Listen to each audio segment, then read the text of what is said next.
Hello friends, it's me, and today let's check out Game Theory. Probably Playtime will end sooner than you think. From the Game Theories, together, let's go. Let's start. I have solved the ending of Poppy Playtime. Chapter 4 may have only been released a few weeks ago, but hidden beneath its gruesome and glitchy surface are a few small details that not only tell us where Chapter 5 is heading, but how this entire franchise is going to end. Spoiler alert, this ending is not a happy one. Hello Internet! Welcome to Game Theory, the show that molds to whatever new lore Poppy throws at us. And there is a lot of that going on in Chapter 4. Mob clearly Hello Internet, welcome to Game Theory. Hi. Saw the success of Chapter 3 and said, let's do that again, but more. We've got more characters, more collectibles, and the most important thing, more game-breaking bugs. I should open with my P-coin. Open! I'm wealthy, let me in. Mob Game said, that's a bug if you have your hands full of P-coins. Sorry, sad face. Sorry. P-coin bug. But while the gameplay may be broken, how is the game lore doing? This is the 4th installment after all, and that's about the time where the indie horror lore can get a bit wonky, shall we say. Well, I'm happy to report that it seems like Mob is learning from our FNAF frustrations, because this chapter is full of something we theorists crave: clarifying details. Things like, what is Poppy's true identity? Well, it's now confirmed that she is in fact Elliot Ludwig's daughter. I wish you were here, Dad. When you were running this place, you always knew what to say. Is Ollie really the prototype? That answer is now a resounding yes. What did you do with Ollie? I'm right here, Poppy. For you. I'll always be here. We called both of those, by the way, but truly this chapter is stacked with answers to questions that we've had for a long time. So much so that this video is going to be the first in what I anticipate will be a 3-part series exploring all of them to figure out what's coming down the Poppy pipeline. So if you don't want to miss all of that, you'd better smash that subscribe button faster than Doey could smash up Pianosaurus. Subscribe. Ready? 5, 4, 3, 2, 1.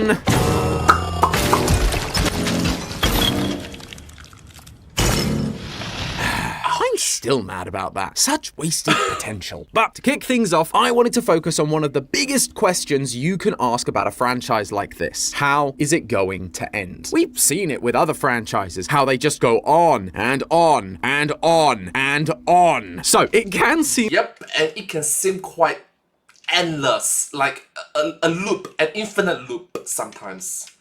like an impossible task. But thanks to a few very specific, potentially offhanded details, I believe Mob has accidentally given the entire game away. I've spent 2 weeks falling down a rabbit hole that is deeper than Playtime Co. could ever be. And that in itself is a theory for another day. But once I finally landed at the bottom, I realized that we can not only figure out how exactly Chapter 5 is going to end, we can also learn what's going to happen beyond that, regardless of whether Chapter 5 is going to be the final chapter or not. So grab your Omni hands, theorists, because I'm going to show you things that Mob never intended for you to see. If you haven't had a chance to play the latest chapter, here's a quick recap so that we're all on the same page. The game picks up right where we left off at the end of Chapter 3. We head down an elevator shaft with Poppy, who tells us about the allies that we need to find. Upon doing so, we come face to computer with a new experiment. Experiment 1354. Although while their body may be new, their voice is oh too familiar at this point. Harley Sawyer, the Doctor, the villain that has been teased throughout the entire Chapter 4 ARG. He then sends us down into the prison where we encounter Pianosaurus, who, as I've mentioned, dies immediately thanks to another new experiment, Doey the Doughman, a creature made from Play-Doh with 3 kids inside of him rather than the usual one. Doey leads us to a place called Safe Haven where we reunite with Poppy. She tells us that her plan is to send the whole of Playtime Co. sky high, killing the prototype and every other toy in the facility in the process, while also trying to save the orphans the prototype has hidden in his lab. Doey is hesitant because he doesn't want to kill all of these poor innocent toys. But regardless, we head out only to be chased down by Yarnaby, Harley's lapdog, who then immediately dies.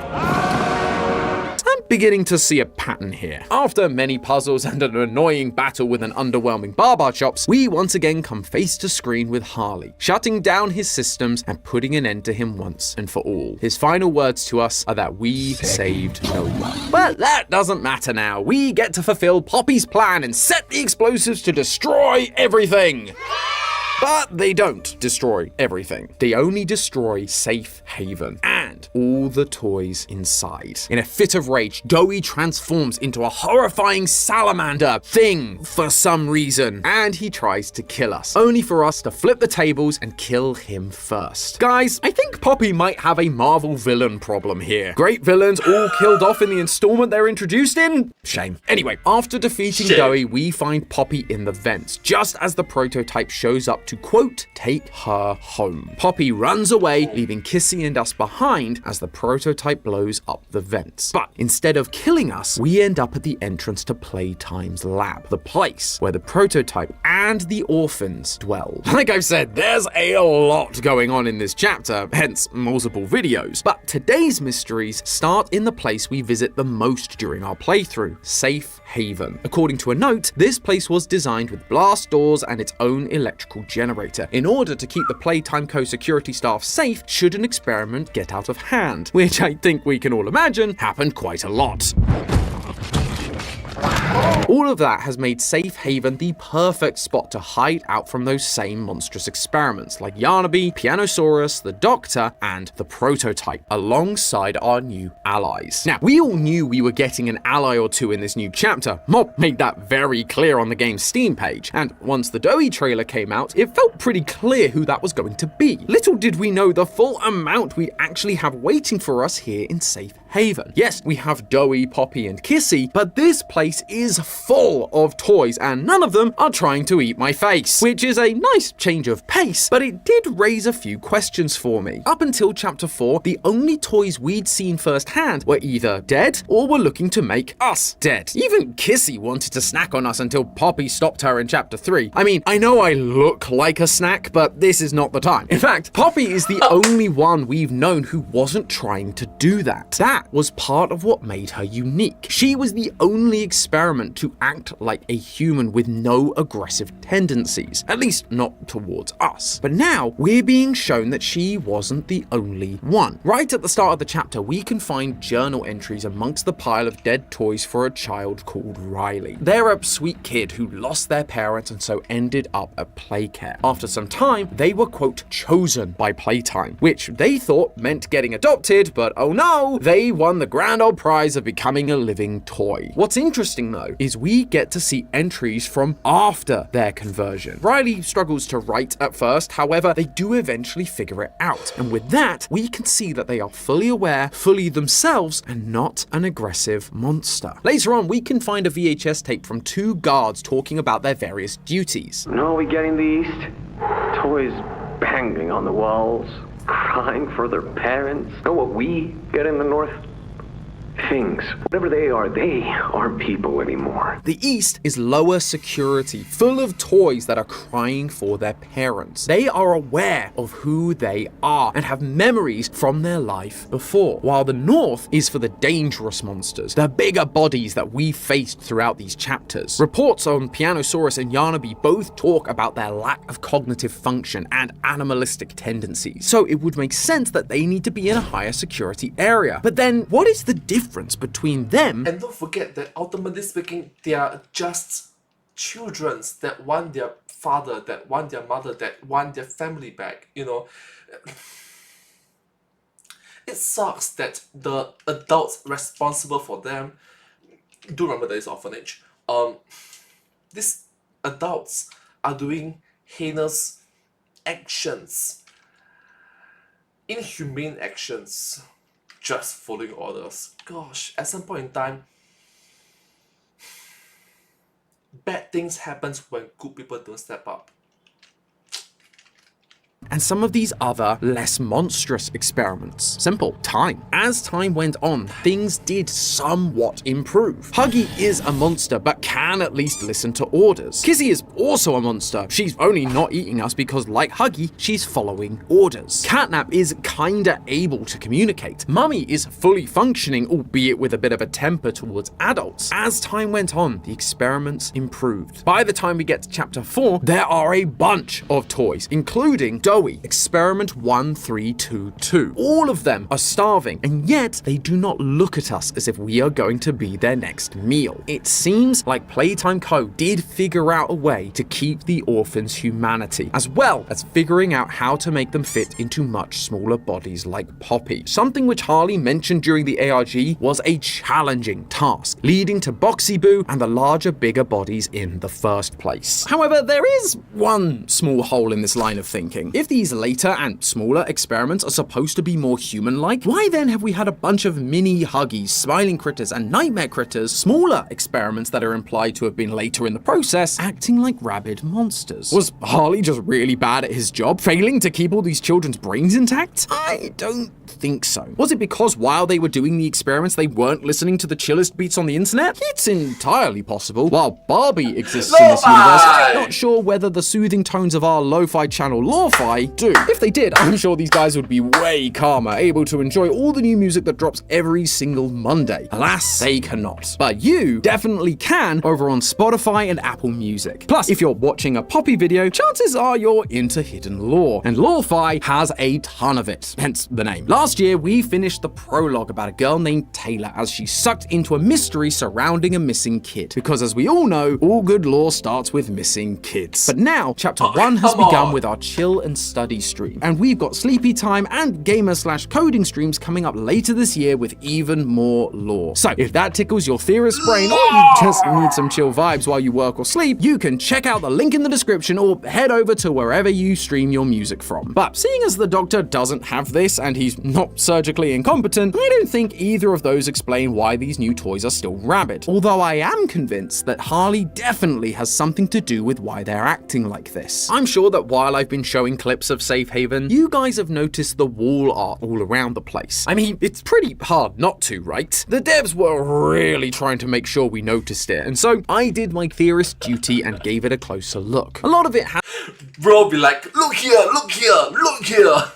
as the kind of messages we might expect to find. Help us, we will be saved, and a massive mural of Catnap putting the orphans to sleep. But the thing that caught my eye the most was this little side room known in the game files as the Memorial Room. Inside, we see a bunch of poppies and candles around the place, paying respects to those they've lost, which, according to some of the writing, is around 40 toys, 40 children. And the walls in this room are also painted with murals, and those actually give us more insight into this story of death. There are two sides of the drawing. On the left, we have characters highlighted in blue. Some alive, including Kissy Missy, but others are dead. On the other side, we have characters including Boxy Boo and Pianosaurus highlighted in red. These two colors, along with the inclusion of the bigger bodies we know and recognize, is showing us two opposing sides within these toy factions. Blue is I'm gonna guess it's friendly and hostile, right?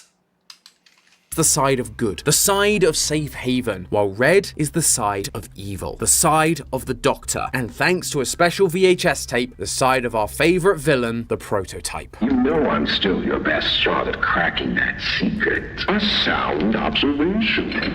Yes, you have made yourself useful. There is a literal war going on between these two factions, and the good, non-rabid toys are losing. But there is one more side in all of this, one that they believe is going to even the odds and help them win. The one character they've highlighted in white, surrounded by phrases like, "We need you, Poppy." We've talked in previous theories about the amount of religious symbolism in Poppy Playtime, with Catnap's worshipping of the Prototype, and the Doctor's poem in the ARG reflecting Psalm 23. And this is another example of that. While red and blue are typically ways of showing opposing sides, white represents something pure, something holy. Like Poppy was supposed to be the savior to to these toys. She was the perfect toy, the daughter of Elliot Ludwig. Surely she could do something to help them, but she didn't. She ran away, and because of that, we see those murals of Poppy crossed out. Outside the memorial room is another drawing of Poppy crossed out with questions like, "Where are you?" But the biggest thing we see are the words, "She left us." If you go and listen to the toys around Safe Haven, many of them talk about whether they should trust Poppy. Why would this time be different? Can we really trust her this time? Poppy has left them all with a feeling of betrayal and hurt. This is where the doctor comes back into the picture. There's a note you can find called the propaganda flyer, and it reads as follows, quote, "Poppy leads you to the grave. You fight not to survive, but to die. See where this has gotten you. It's not too late to change your mind. Join us and we will spare your lives. You have 24 hours. We will not make this offer again." This sentiment about Poppy being trouble we saw shared by Harley Sawyer during the Chapter 4 ARG. In one of the many email exchanges,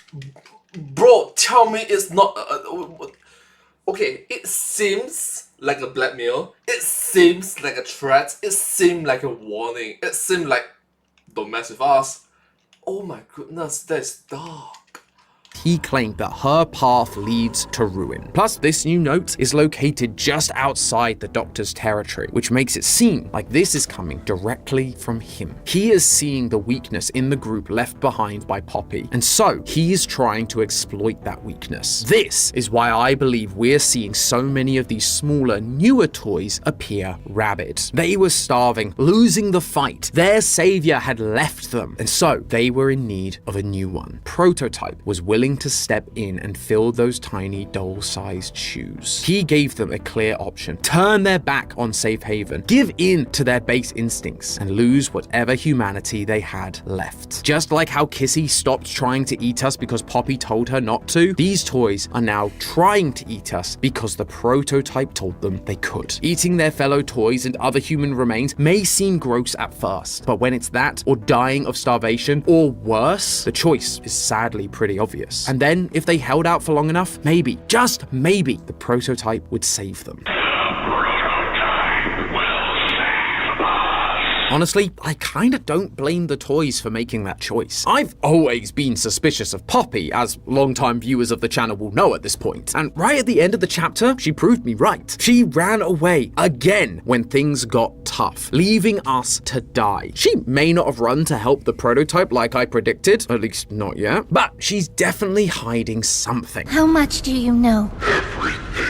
When your supposed savior acts like that, of course the opposing deity becomes quite appealing. And the prototype does actually follow through on their threat, blowing up Safe Haven at the end of the chapter, killing anyone left that opposed him. But that doesn't mean that those who switched sides are safe either. This chapter also makes it abundantly clear that he is as much of a liar as Poppy is. Alright, I should think from a point of view of different perspective. But ultimately speaking, what could they do? Like, generally speaking, what could they do? There's no extra new resources coming in. They are doomed by default. Poppy wanted to save them. Poppy can't. What can she realistically do to save everyone? Like, honestly speaking, what can she do? We thought we were gonna leave. Prototype says we can't leave. Not now, not ever. Just like we saw in the CG5 song from Chapter 3, the prototype promised freedom to these toys. That's what they thought the Hour of Joy was, but it wasn't. He was just lying to achieve his own goals. Him getting the toys to leave Safe Haven and join his side, it's the exact same thing. And he'll betray them just like he betrayed Poppy, which I guess means it's up to us to step in, be the savior that neither Poppy nor the prototype could be. We will save the orphans that the prototype has trapped down here, and maybe we'll even be able to save some of the toys who changed sides out of desperation. Here's what I would say if the game hadn't already telegraphed exactly what's going to happen next. See, as I was thinking through this whole Civil War storyline, I went back through some of the dialogue in the game, and I came across this line from Harley before his boss fight. Do you hear it? I do. A bell. For whom does it all think?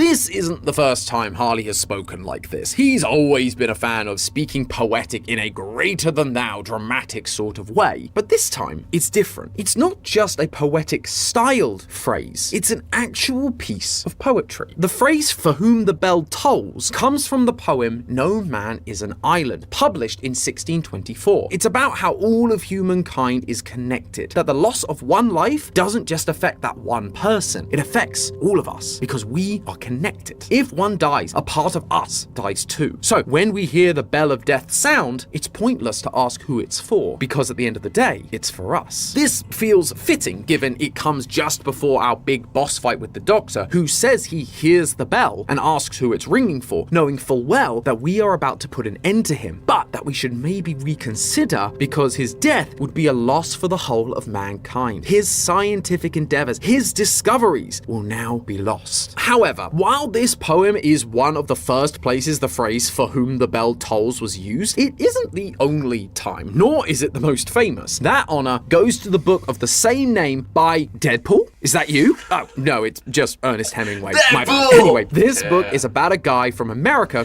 Oh, come on! I actually fell for that. It's like, Deadpool! Seriously? Deadpool?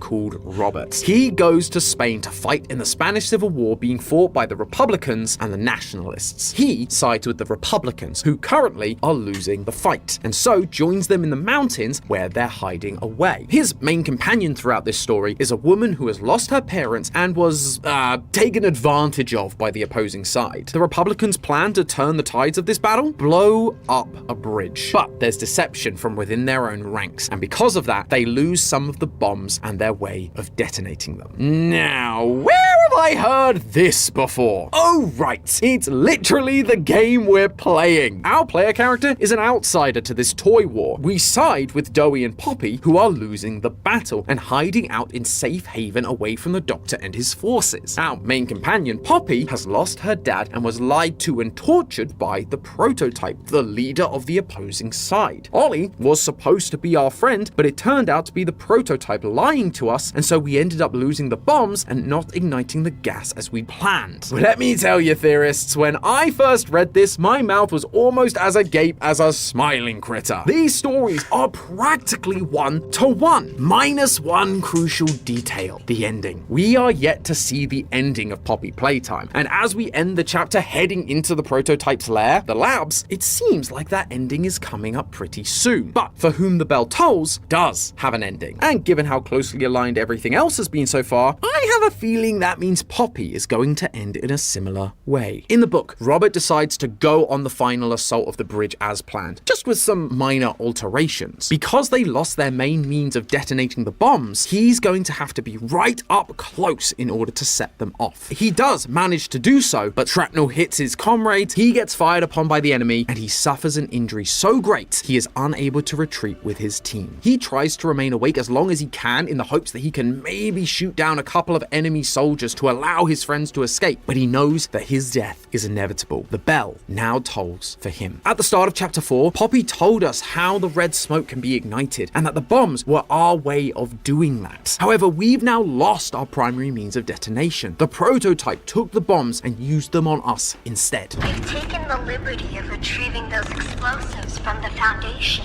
Thanks for collecting those, by the way. But that doesn't mean we're out of options. In chapter 3, Catnap was spewing the same red gas, and with one shot from our electrified grab pack hand, he too burst into flames. You may be able to see where I'm going with this. Much like in the book, our main character is going to fulfill their promise to Poppy and blow up Playtime Co. using the red smoke. We're just gonna have So it's a suicide mission, isn't it?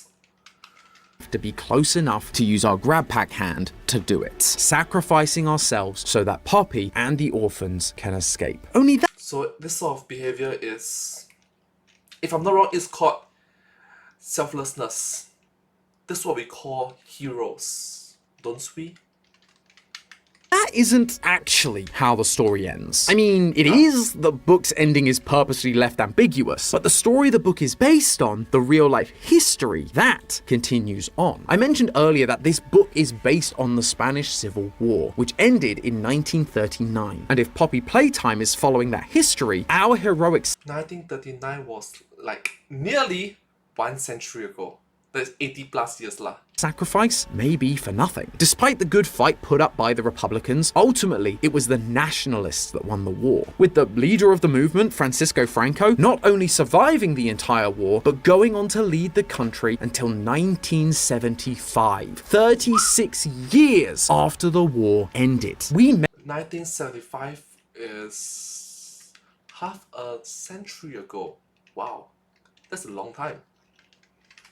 Put up a good fight. We may even be able to destroy Playtime Co. like Robert destroys the bridge, but I believe that ultimately we'll be shown that Poppy is once again misinformed. The prototype won't be stopped by a simple explosion, and in the end, while we may die and we may save the orphans, the prototype will survive and continue with their plans for this world. What are those plans exactly? Well, that's what I plan on exploring in one of our future theories. So again, make sure you're subscribed so you don't miss it, and in the meantime, friends, remember, that's just a theory. A game theory! Thanks for watching. World premiere on... Oh, there's a glitch! There's a glitch! Lo-fi. Oh, thank you so much. Hope you enjoyed. How to see the meme at the back? There's a meme at the back. For this world. What are those plans exactly? Well, that's... Thanks for watching. World premiere. No, that was too fast, The gift shop cashier of the Gameplay Co. building with no idea what the building does behind the scenes, witnessing the Huggy Wuggy statue come to life and kill everyone. Alright! Wow, that escalated quickly. Okay. Anyways, thank you so much, hope you enjoyed, but hey, that's just a theory, a game theory. Thanks for watching. Thank you, subscribe.